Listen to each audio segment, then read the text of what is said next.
conversation here because I'm just like flabbergasted over what is going on. And that's a nice way of saying it.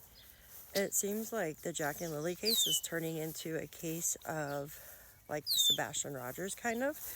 But the two main characters are Malaya and Dan when they should be these two children here. Now, I want to start off with the most recent information that we got with this guy. His name is Darren, I guess, but he goes by Durwood. And he's coming out and basically said 100% kids are alive and they're most likely not in Canada anymore, they're in the United States. And my question is, the only other Mi'kmaq nation in the United States is in Maine.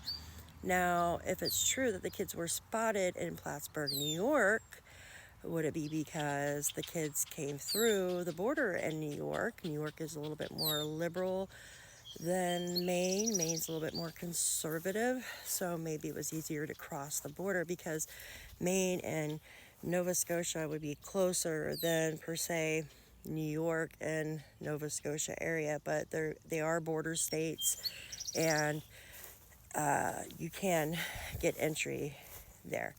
So now, if you're coming over with children, I've heard that if you're coming from Canada to the United States, all you need is a birth certificate.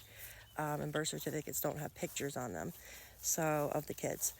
Now, it would have to be a family member, most likely, traveling with the children, and then use the birth certificates. But when you go through the border, wouldn't the United States know of these two missing children? Unless, like, they left that night. They left before Malaya reported them missing. Now, there's a lot of stuff going on with the Plattsburgh thing. That's in New York. That's right on the border. Hairdresser spotted them. Could that have been true? That whole story? I don't know. I have no idea. Now, per se, that is true, and they are in the United States and most likely in Maine at the Mi'kmaq Nation. I hope I'm pronouncing that properly. Then that's great that they're alive and they're well and hopefully they're safe there. But then on the other hand, you have Daniel changing his stories left and right. Like, his story has changed so much. Now, Malaya, we don't know if her story's changed because she hasn't said anything at all since her first interview. And I find that quite odd, unless she was leaving or running from him because of a domestic violence situation he was controlling. And some of the messages that we did see, it seemed like he was controlling her, but I don't know if that was just a front, like, to confuse people. Now it seems like Daniel is getting angrier and angrier and angrier from every post that he keeps texting or making or saying in chat rooms.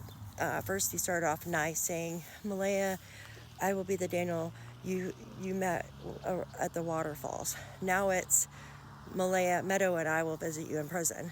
So now it did say that Malaya he wasn't allowed to go see the grandmother, the bio grandmother for Lily and Jack, Belinda, and those text messages. And then Belinda said, well, why couldn't I come see you? Well, Malaya said back that he didn't want anybody over the house. So if that's true, then yeah, he's controlling. But this is all one-sided on her part. And then we hear Daniel is one-sided too. There's always three sides to the story, and his, hers, and what actually happened. So I don't know, guys. And then the whole thing with Daniel with his sweaters, he said if you find two sweaters where you find the kids in the woods, then that's a setup. That's trying to make me look guilty. What? That's a crazy statement. That is a crazy statement. Listen, when you live in the Northeast or you live up north, you only have 2 months of warm weather. Your whole entire closet is full of sweaters, pants, and jackets, okay? Long sleeves. I'm telling you, how would he know,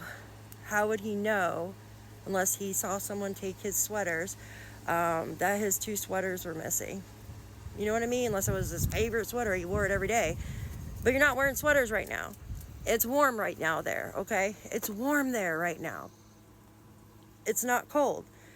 You wouldn't be wearing sweaters right now there. So how would he know? He's not going in there into his closet, reaching in there to grab a sweater right now because it's warm outside. So how would he know that his 2 sweaters are missing? So that statement is very odd to me. Sounds like he's, in my opinion, something's going on there. Now, the Durwood, or Darian Durwood, or whatever his name is, I think maybe he's just being fed something, maybe, and going with that. I don't know. Maybe he is telling the truth. Maybe he thinks he is telling the truth, and maybe something else is going on. Maybe it is the truth. I hope it's the truth. I hope they are safe. And then on the other hand, Meadow, though, and then you have the CPS reports that came out on them. What happened there? Why was CPS at the house before the children went missing? That's like the case with Sebastian Rogers.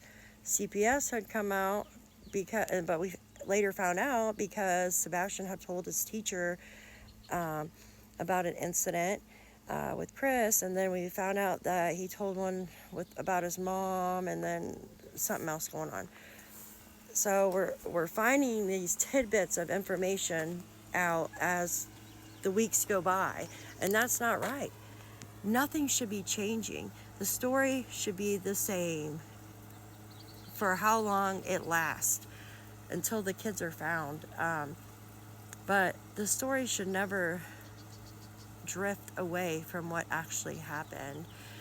And it should always be about the 2 children. It shouldn't be about he does this, she does this type thing. And, you know, Malaya, if she did get away and wanted her kids to go to a safe place, maybe, you know, he worked 1 day a week. Why didn't she do it on that day? Or was somebody watching her so she couldn't leave the house? You know, there's men out there that are like that, even women, I mean, that are so controlling. They will watch you on a camera when you don't even know, or have someone watching you.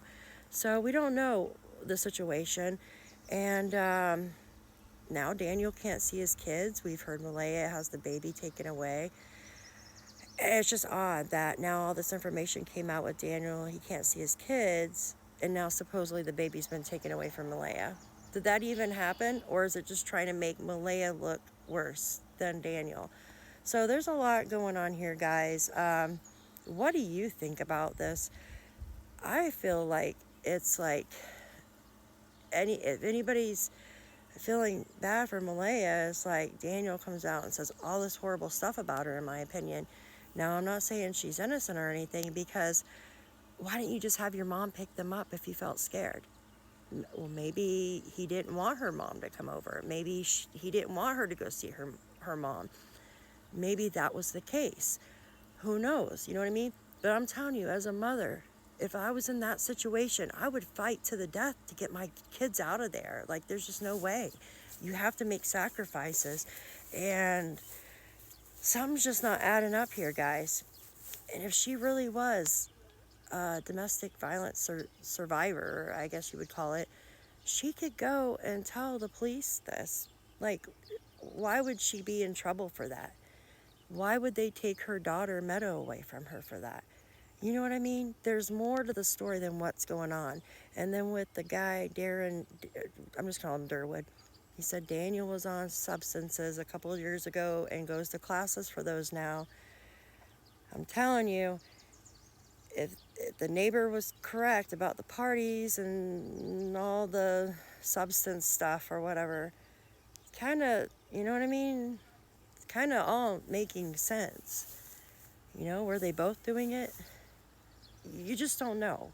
But things are kind of making sense a little bit. Just got to fill in the blanks. It's sad that the focus needs to be on these 2 and finding them, and less of the drama between the mom and the stepdad. What do you think? Like, share, comment below.